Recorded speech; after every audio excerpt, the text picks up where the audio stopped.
Hi, everyone, and welcome to the very first episode of Making Nice.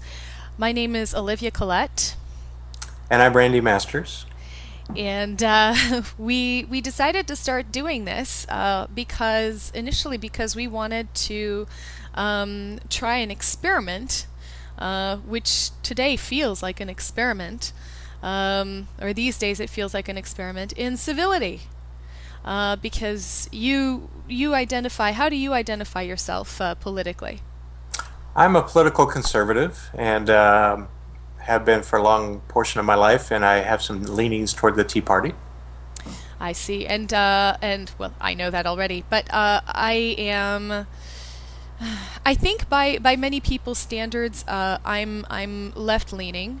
I I'm not afraid of the term socialism. I'm not afraid to call myself a socialist, but I've learned that to many people it's a very dirty word, and I think having spent some time in Europe as well, it's a very relative term. You know, what I consider to be a socialist is still maybe left of center in certain European countries that I visited.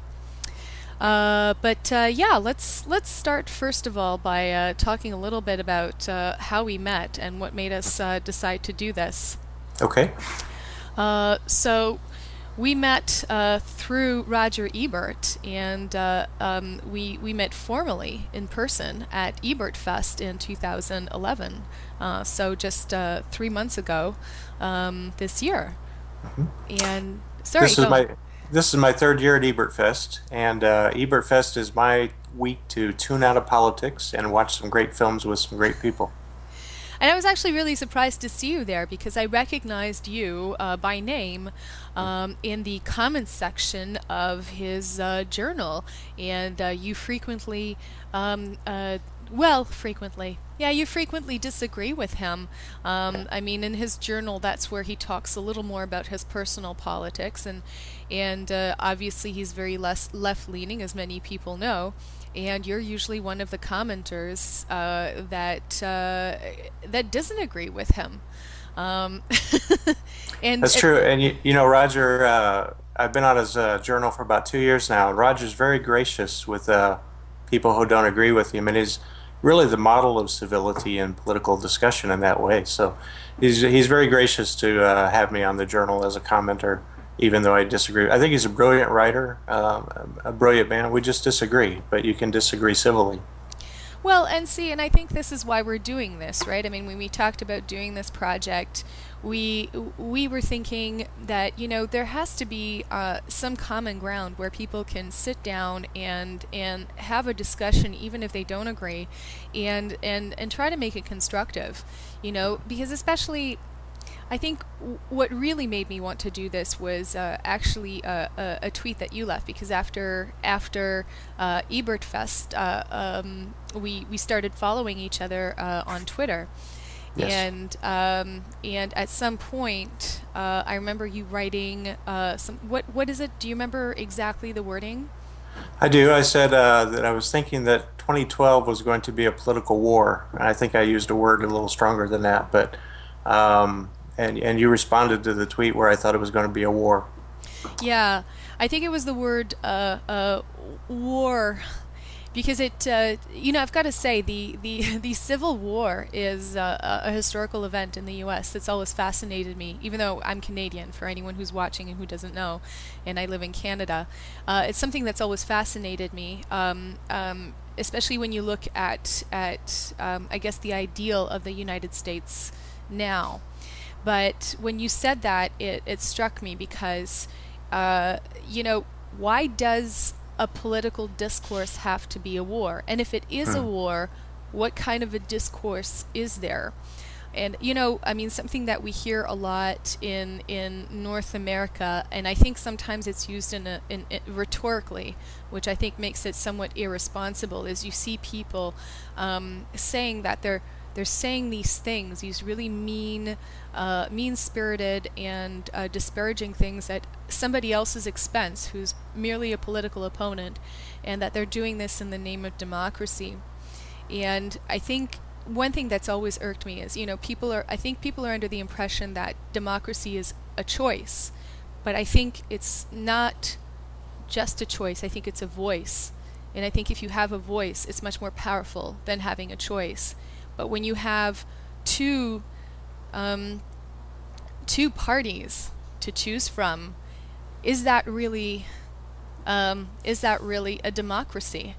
You know, so you get to choose. I think a lot of people feel like they're choosing between evil and lesser evil, whatever side you're on, and is that really a choice? And but then people have to stand behind their choice, and it creates polarization. Hmm. And I find that that polarization doesn't really lend itself very well to any kind of discourse, civil or otherwise. It's just people standing around with their picket signs and their slogans, and preaching to the choir. And what does that serve? All right.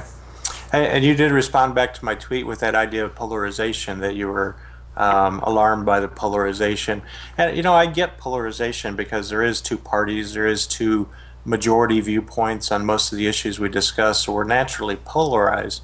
But it doesn't have to mean that we are uncivil in our polarized discussion. So um, there are two major worldviews in the U.S. There's a Democrat and a Republican Party. There's liberals and conservatives. There are natural polarizations, but it doesn't have to be uncivil. Mm-hmm. And I think when I encountered Roger Ebert's journal was my first view of where it could be civil, and even though we disagree, and even more so at Ebert Fest. If I could share a story about Ebert Fest 2010. Mm-hmm. Uh, After I came back from Ebert Fest 2010, I met several of the far-flung correspondents that Roger had brought to the festival, including Omar Mozaffar, who you've Yeah. met as your colleague. And Omar and I kind of began an online email conversation after Ebert Fest. And we occupy a different sides, polarized sides of the political spectrum, but we've had some nice email conversations. And Omar set the tone for that. When we started talking, I started to ask him about a political topic, and he stopped me and he said, "Friends first. Before we discuss politics, we're friends first." Mm-hmm. And that was the model for me as I talked to, I've met the far-flung correspondents there. We disagree, but I can't imagine being mad at any of you, or having a cross conversation about politics, even though we disagree. So Mm-hmm. that's been my model as we talk, is friends first, and then politics. Thank you, Well, Elmer. no, he's an incredibly articulate person as well. I mean, he's incredibly articulate on a number of fronts, and I mean, so I really, I love that he brings that to the discussion, and that he kind of sets the tone in that way. And I mean, politics. It's one of those things that's very difficult to discuss with friends. Yes. I find it. I find sometimes when I get into it, and I'm really, say, passionate about a topic, I can tell that I'm either losing somebody's interest, or that they feel like they're getting into a territory where they're uncomfortable, maybe because they disagree, and they don't want to be pounced on, Right. and because that's what can happen in these discussions. They can get really, really heated, and I think people seem naturally inclined to attack each other, because that's what's happening in the political discourse right now, that people are attacking each other. It is. Yes. And and I think it's unfortunate, because there are some things that I believe in, that we have in Canada, or that we have in Quebec, where I live. But Hmm. I think it's incredibly unfortunate that it would be so easy for me to critique something that I think we have the right to have, and for it to easily be misconstrued, and like the healthcare system, for example. It would be incredibly politically incorrect for me to say that I disagreed with the way Michael Moore represented healthcare in Canada, because he didn't show it warts and all. He just said, "Oh, they have it." Right. As if having it is the end of the problem.